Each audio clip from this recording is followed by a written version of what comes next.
Mexico, with the United States, has out-negotiated us and beat us to a pulp through our past leaders. They've made us look foolish. We have a trade deficit of $60 billion with Mexico. On top of that, the border is soft and weak. Drugs are pouring in, and I'm not going to let that happen. All right, that was President Trump vowing to stop the cartel-fueled drugs and violence from pouring into our country from Mexico.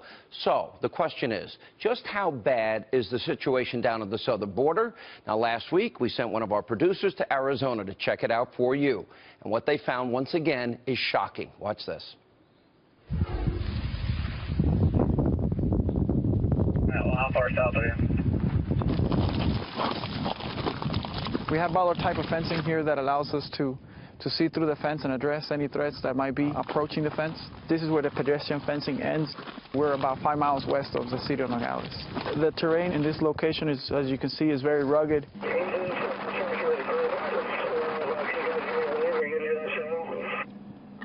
This here is what we refer to as a vehicle barrier. This used to be a known drive-through location where we have vehicles driving through, and right here is evidence that there's a lot of traffic through here. This is a known drug smuggling route. There is evidence that drug mules come through this area because you can see that there's these bundle straps. These bundle straps here are used to tie the bundles together, and then they put them up like that. They make it into like a small backpack. For somebody to walk all the way this way, they'll probably already walk a day in Mexico before they cross into the United States, because there's really no towns out here.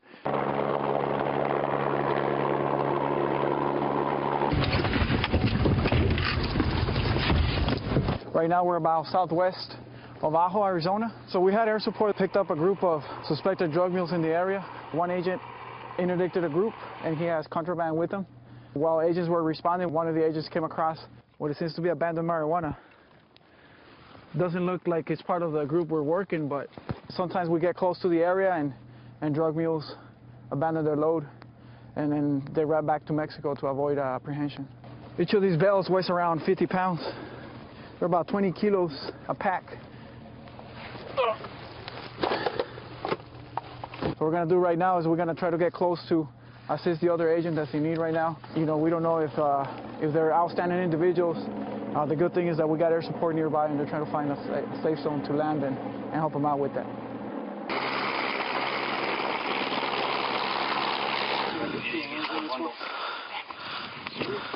By the time the agents showed up, because they were up in the mountains, the smugglers had dropped their contraband.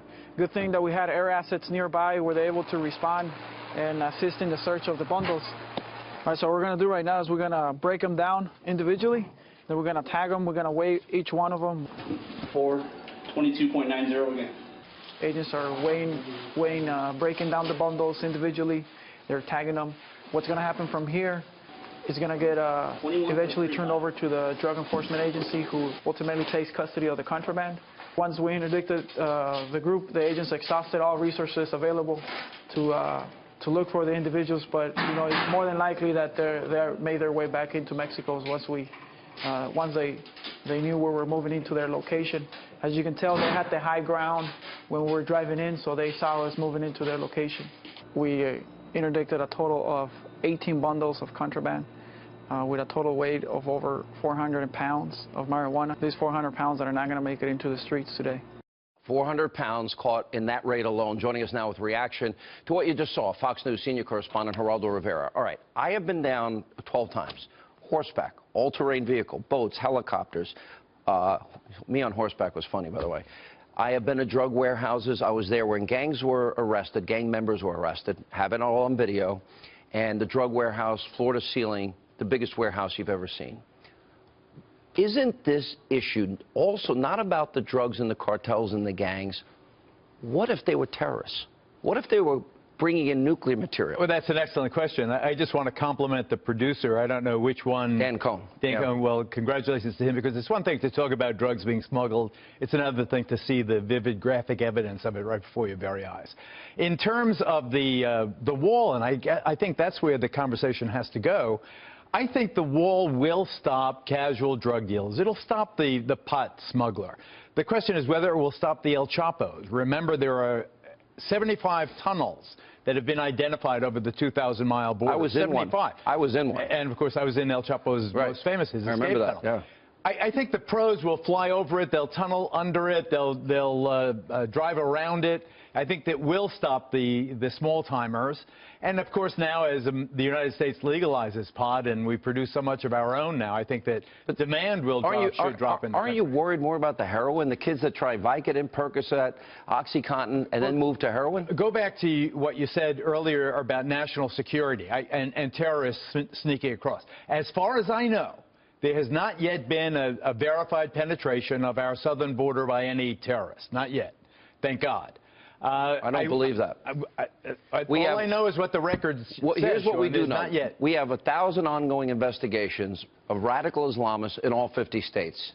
That's just a fact. Where they came from, we don't know. But did you notice there was a fence in most of the area that you were talking about? So would it fence twice as high, work twice as well? Double I'm fencing not so sure. across most of the border, and then there are other techniques. Here's the thing. You know, I've withdrawn my objection. I think that if you're willing to spend, if the taxpayers of the United States are willing to spend up to $25 billion, yeah. I think that what you have to see now, and the most interesting thing is within the Republican Party, people like Senator John Cornyn and others of Texas and others are saying or beginning to say, wait, as infrastructure priorities go, this is not the top of our list.